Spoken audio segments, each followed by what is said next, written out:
죽이지 않죠. 네, 하여튼 근데 뭐 죽이지 않은 건 그렇다고 치더라도, 다 죽이지 않은 건 그렇다고 치더라도 죽이라 그랬는데 그보다 조금 전에 하나님께서 다른 말씀을 안 하셨던 거예요. 10계명의 6계명이 뭐죠? 살인하지 말라. 그러고 아말렉을 가서 죽여라. 그러니까 결론, 수학자의 결론을 내자면 그런 거 아말렉은 인간이 아니다. 이렇게 해야 될 것 같아요. 자, 이런 거 어떻게 할 거냐라는 게 이제 질문입니다. 그래서 제가 나한테는 문제가 안 되는 거예요. 수학자 입장에서 학생들한테 문제가 생각하시니까 어째서 문제가 안 돼요. 그래서 제가 말씀드린 게 이제 아까 신 교수님 강연 중에 나왔던 건데, 수학이라는 게 우리 인간 속에 들어있는 구조 중에 하나라고 봅니다. 논리라는 게 하나님께서 사람을 창조하실 때 그 속에다 구성물로 새겨주신 프로그램 중에 하나이거든요. 그걸 너무 높이 생각하다 보니까 그걸로 하나님을 평가해요. 이게 가능한 일인가요? 옳은 일인가요? 그래서 제 대답은 뭔가 하면 하나님께서 만드신 분이니까 최고 권위는 하나님께 있고 논리는 피조물의 논리니까, 그러니까 나는 하나님께서 만일 그런 명령이 내려가지고 네가 나가서 죽여라 그러면 가서 죽일 거고요, 살인하지 말라 그러면 살인 안 할 거고요, 안 하려고 노력할 거고요. 실수해가지고 못 따라갈 수는 있지만 제 능력을 아니까요. 그렇게 하면 되는데, 학생들은 그게 문제가 되는 걸 보니 내가 생각하기에 나는 논리보다는 하나님의 권위가 훨씬 위에 있는 사람인 것 같고, 내 마음속에 너의 마음속에는 하나님과 논리가 동격이거나 논리가 더 위에 있는 것이 아닐까, 나는 그렇게 생각하는데, 뭐 이런 걸 얘기를 시작을 하니까 이제 저를 초대하셨던 교수님께서, 이상규 교수님이요, 저를 채가지고 그런 얘기 그만하고 점심 먹으러 갑시다 터졌거든요. 여러분은 어떻게 생각하세요? 그래서 수학이라는 게 수학자의 입장에서 메타피직스, 형이상학적인 그 요소가 굉장히 크면서도 피직스, 형이하학적인 데하고 큰 그 공통 부분이 있어서 쓸모는 굉장히 많습니다. 수학. 그리고 아마 영적인 면도 지금 에스라 학교에서 다루시는 것처럼, 다루려고 하시는 것처럼 많은 관심을 가지고 연구를 해야 될 것으로 보입니다. 신 교수님의 강의가 기폭제가 되어가지고 한동대에서 이런 디스커션이 많아지고 좋은 결과를 낼 수 있었으면 좋겠습니다. 뭐 제가 느낀 바를 잡평을 마치겠습니다.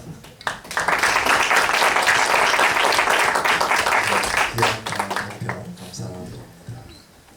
이어서 우리 이한진 교수님과 우리 김성욱 교수님 계시는데, 원하시는 대로 어느 분이 먼저 나오셔서 해주시면 감사하겠습니다.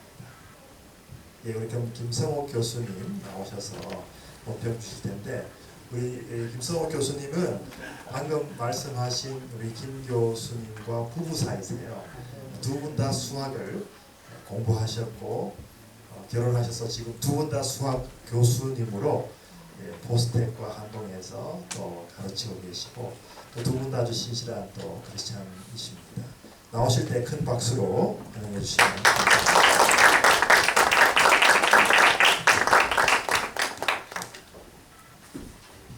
안녕하세요. 제가 지금 연구년 중이라서 아마 저를 모르시는 분들도 꽤 있을 거예요. 사실 이제 저희 남편이 오늘 논평을 할 계획이 없다가 갑자기 있기 때문에 제가 제 시간을 드리겠다고 약속을 했어요. 그래서 저는 간단히 한두 가지만 말씀드리고자 합니다. 먼저 여기가 포항이 중국보다가 먼 오지라고 하는 얘기 들어보셨어요. 이 먼 오지까지 오셔서 강연을 해주신, 그리고 특히 수학과 기독교 신앙에 대한 본인의 생각을 나눠주신 신 교수님께 감사드립니다. 강연에서 이제 수학의 힘 얘기를 하셨는데, 수학의 힘이 수학의 학문적인 체계가 공리론적이기 때문이라는 말씀을 하셨죠. 그래서 강의 노트에는 잘 쓰여 있는데 이제 강의하실 때는 그 부분을 자세히 언급을 안 하셨어요. 그래서 제가 기초적인 얘기 한 가지만 그래도 여기 오신 우리 학생들을 생각하는 마음에서 말씀을 드리면, 그 공리론적이라는 게 제가 이해하는 걸로는 이렇습니다. 수학이 공리에서 출발해서 논리 전개를 통해서 어떤 이론을 정립해가는 학문이다. 그러면 그 공리라는 게 뭐냐 할 때 이제 누구나 인정하는 사실 아까 이제 공리 예를 하나 드신 게 두 점을 지나는 직선이 하나 있다 뭐 이런 얘기를 드셨잖아요. 그래서 이게 공리의 하나라고 유클리드 쪽에 나오겠죠. 했는데 그 공리라고 우리가 부르는 것은 모든 사람이 그 명제에 동의를 하지만 참이라고 동의를 하지만 증명을 할 수 없는 사실 그거를 이제 공리라고 부르고요. 그래서 그런 공리를 정해놓고 거기서부터는 이제 논리적으로 비약이 없도록 논리를 전개해서 어떤 이론을 만들게 되겠어요. 그래서 수학의 진리가 어떤 의미에서는 상대적이라는 말씀을 하셨는데 그 이유가 우리 모든 사람이 이건 틀림없이 참이다 하고 동의를 했는데 그래서 공리라고 정의를 했는데 나중에 알고 보니 아니더라. 이렇게 되면 이제 그 위에 있는 건 전부 거짓이 되잖아요. 그죠? 그런 의미에서 상대적이다. 이렇게 말씀하신 걸로 저는 이해를 하고요. 그 외에는 이제 수학과 신앙, 그 학문과 신앙이라는 게 우리 학교의 그 큰 화두 중에 하나인데요. 그 수학과 신앙, 저도 한동에 20년 넘게 있으면서 계속 생각을 해봤는데 아직 잘 모르겠어요. 어떻게 하는 게 수학과 신앙의 그 융합이 될 수 있나. 그래서 사실은 이 부분은 좀 더 신 교수님께 배우고 싶고 또 강의 내용보다 좀 더 쉬운 말로 한 번 더 설명을 해주셨으면 본인이 생각하시는 수학과 신앙의 융합이 이렇게 나갔으면 하는 생각이라는 걸 좀 나눠주셨으면 하는 바람이 있습니다. 이상으로 저의 논평을 마치겠습니다. 감사합니다.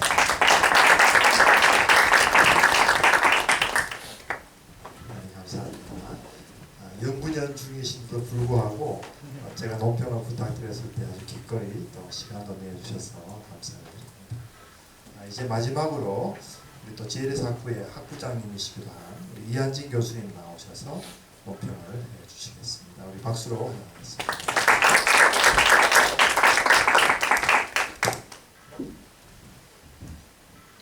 네, 멀리까지 와주셔서 이렇게 좋은 강의 해주신 신영 교수님께 참 감사드립니다. 저도 뭐 이렇게 전문 수학자로서 이제 일반적인 교육을 받았지만 이제 한동대에서 학생들을 가르치다 보니까 기독교 대학이고 학생들 어떤 미래의 크리스찬 리더로서 이제 성장하는 것에 관심이 있고 그게 또 중요한 교육적인 관심이기 때문에 크리스찬 리더가 되고자 하는 학생들한테 수학을 가르치는 데 있어서 어떤 차이가 있어야 할까 어떤 그런 고민을 계속 했던 것 같아요. 그래서 저도 이제 거의 10년이 다 돼가는데 그래서 어떻게 접근해야 될까에 대해서 좀 고민이 많이 있었습니다. 그래서 근데 몇 년 전부터 이제 수학과 문명이라는 그 강좌를 만들어가지고 이제 그거를 가르치게 됐는데 거기서 이제 여러 가지를 거기서 하는데요.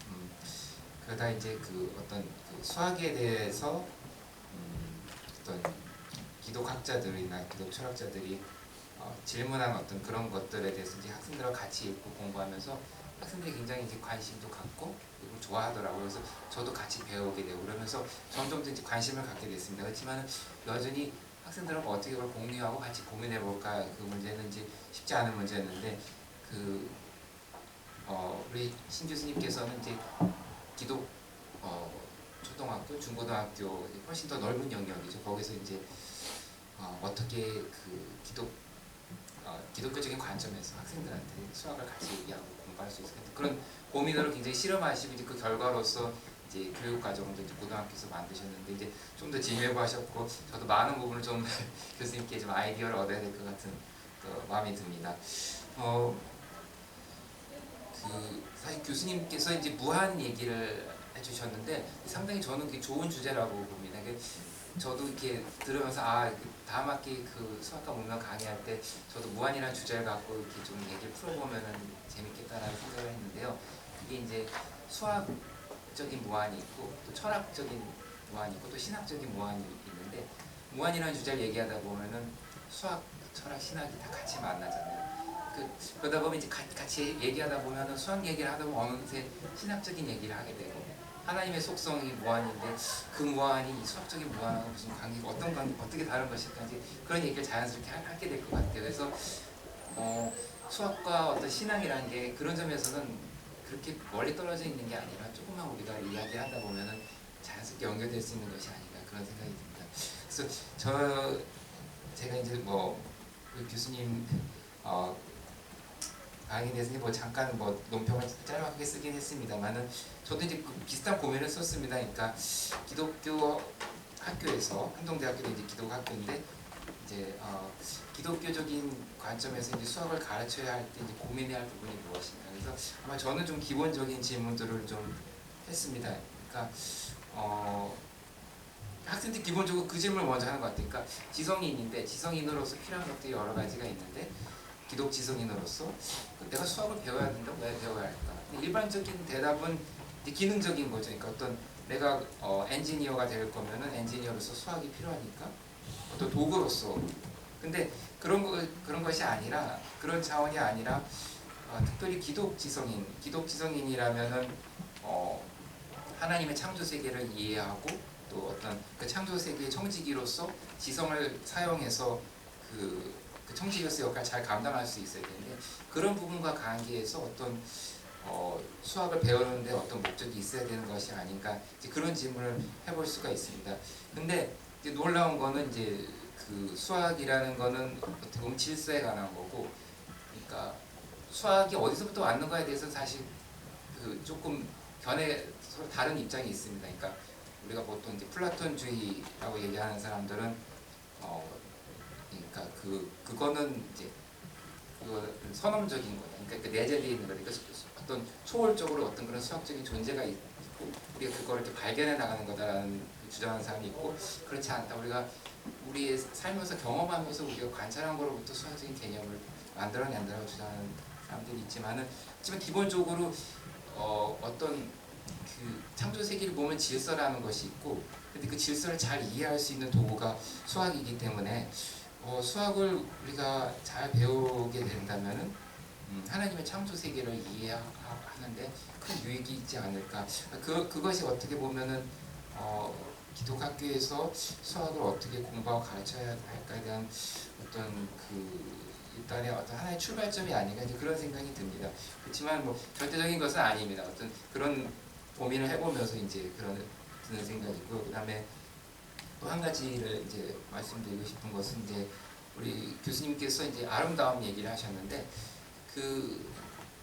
제가 아까 말씀드린 수학과 문명이라는 그 강좌에서 아름다움에 대한 에세이를 같이 읽은 적이 있어요. 그래서 정말 뭔가가 아름답다라고 하면은 그 아름답다고 얘기하는 이유가 무엇인가? 그러니까 주관적인 이유인가? 그러니까 나는 저 사람이 아름답다고 생각하는데 다른 사람은 그렇지 않다고 생각했을 때, 그러니까 미의 기준은 주관적이다.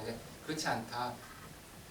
모든 사람이 그렇지 않고 미라는 건 객관적인 기준이 있는 거다. 그래서 그런 사실은 이제 수학에서의 아름다움이란 거를 얘기를 하려고 이제 그 에세이를 쓰는데 그런 아름다움에 대한 에세이를 같이 읽은 적이 있는데 학생들이 굉장히 반응이 신선하더라고요. 그러니까 그런 쪽으로는 생각 안 해봤다. 그러니까 수학이 아름다울 수도 있다라고 생각을 해본 적이 없다는 데서 저도 사실 놀랐어요. 학생들이 너무 어떤 그게 신선하다고 해서 그런 부분에 대해서 이렇게 좀 같이 고민하고 이야기해보는 게 의미가 있겠다.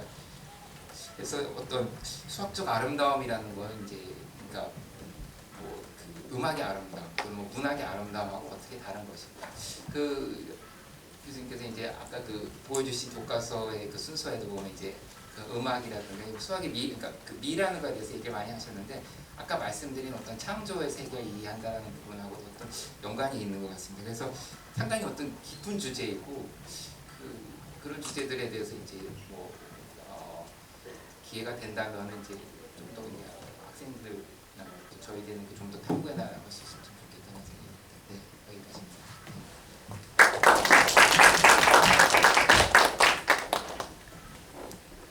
네, 유쾌한 논평 감사합니다. 학생들 오랫동안 기다리셨는데 또 우리 조 교수님도 오셨고요. 우리 조인재 교수님은 또 물리학 교수님이세요. 조 교수님 저희 또 같이 와주셔서 감사한데 이제는 여러분들이 마음 놓고 질문할 수 있는 시간이에요. 원래 이제 9시 반까지는 리저브가 되어 있으니까 여러분이 특별히 신 교수님 외에도 다른 교수님들에게도 질문을 하셔도 돼요. 그러니까 손을 들고 자기를 잠깐 소개해 준 다음에 어느 교수님에게 어떤 질문 드리고 싶다 이렇게 말씀해 주시면 될 것 같습니다. 누가 먼저 제일 먼저 질문이나 또 코멘트를 하실래요? 꼭 뭐 이 안의 내용이 아니라 할지라도 평소에 여러분들이 수학에 대해서 궁금해하는 그런 부분이 있다든가 이 수학과 신앙의 관계에 대해서 나는 이렇게 생각하는데 어떻게 생각하십니까? 그렇게 질문해도 되고요. 한번 여러분들 자유롭게 질문 질의응답하는 시간을 가지도록 하겠습니다. 여러분이 생각할 시간이 필요하다면 제가 먼저 우리 신 교수님을 모셔서 새 교수님의 그 논평에 대해서 간단하게 한번 답변을 하실 수 있는 시간을 제가 한번 드리겠습니다. 그게 필요할 것 같아요. 그죠? 네, 교수님 나오시겠습니다. 우리 세분 교수님 감사합니다. 감사합니다. 앞으로 저희들 샤무 연구를 하는데 굉장히 중요한 그런 방향을 설정해 주신 것 같아요. 근데 분명한 것은 저희가 아까 그 12개 소개를 저희 사실 이제 공개적으로 발표를 했어요. 대전에서. 그런데 분명한 사실은 아직도 그렇습니다. 다만 저희들이 이런 아이디어가 어떨까라고 해서 제시를 12개를 했더니 상당히 그런 긍정적인 그런 반응을 확인해서 저희가 용기를 얻고 그럼 계속 한번 해보자 이런 상황이지 저것을 지금 학교에 바로 투입할 수 있는 그런 완성도는 아직 안 됐습니다. 그래서 이 교수님들 말씀하신 저희가 이제 운영하면서 좀 더 많은 해야겠다 마음 먹었고요. 저희들의 기본 입장이 뭐냐면 보통 사람들이 아니 이건 신앙은 신앙이고 학문은 학문이지 뭘 그렇게 억지로 두 개를 섞으려고 하느냐 그런 반응이 많아요. 저희들은 거기에 반대하는 겁니다. 저희들 기본적인 그 두려움이 뭐냐면 그렇게 해놓으니까 결국 우리 이성을 다 잃어버려요. 우리가. 근데 이성을 잃어버리면 저희가 할 일이 없어요. 세상을 믿습니다. 지금 우리 판단은 그래요. 세상은 지금 강력하게 이 이성, 이 학문 학계에 잡혀 있거든요. 그러니까 아이고 당신들은 우리는 그쪽 할 수 없습니다. 우리는 신앙생활 하랍니다. 이게 이제 소위 우리 이 원론인데 저희는 거기에 강하게 반발하는 겁니다. 그럴 수 없다. 결국 아무리 힘들어도 결국 우리 수학은 하나님의 말씀 안에 회복되어야겠다. 사실 역사를 봐도 뉴턴 아니 뭐 아인슈타인 이 양반도 입만 뻥긋하면 하나님 얘기 했거든요. 물론 그분이 개인적으로 하나님을 먼저 했다고는 믿지 않지만 그러나 우리 그 유명한 학자들 보면은 다 신앙고백을 했던 분인데 어느 순간부터 완전히 대한수학회 가가지고 하나님 얘기하면 완전히 이제 산으로 전락해버리는 그런 상황이 되어버렸는데 저는 이러한 현상을 묵과해서는 안 되겠다. 분명 하나님은 아니 이 수학은 하나님의 귀한 우리의 선물일 텐데 그런 수학이 회복되어야 하겠고 따라서 이런 일들을 위해서 우리 수학자들이 힘을 보여야 되잖아요. 저희도 기본 자세입니다. 그러니까 정말 어려워요. 정말 어렵고 그러나 저희들이 이제 정말 오늘 저는 우리 세 분 교수님들 호된 칭찬을 받으려고 저는 온 거예요. 사실은 사실 이런 얘기는 정말 우스갯거리 되고 저는 이거 각오를 하고 오늘 어쨌든 여기 정말 훌륭한 교수님들한테 말씀 드려보고 정말 따끔한 좀 필요합니다. 지금 저희는 지금 체면 체리지 않습니다. 어떤 걸 우리 목사님들 아니 신교수 지금 거기서 성경했는데 그걸 뭐 말다 저는 이런 직책도 좀 기꺼이 지금 준비가 됐거든요. 그러니까 우리 수학 선생님들 그리고 신학자들 목사님들 적극적으로 말씀을 했습니다. 우리 교수님들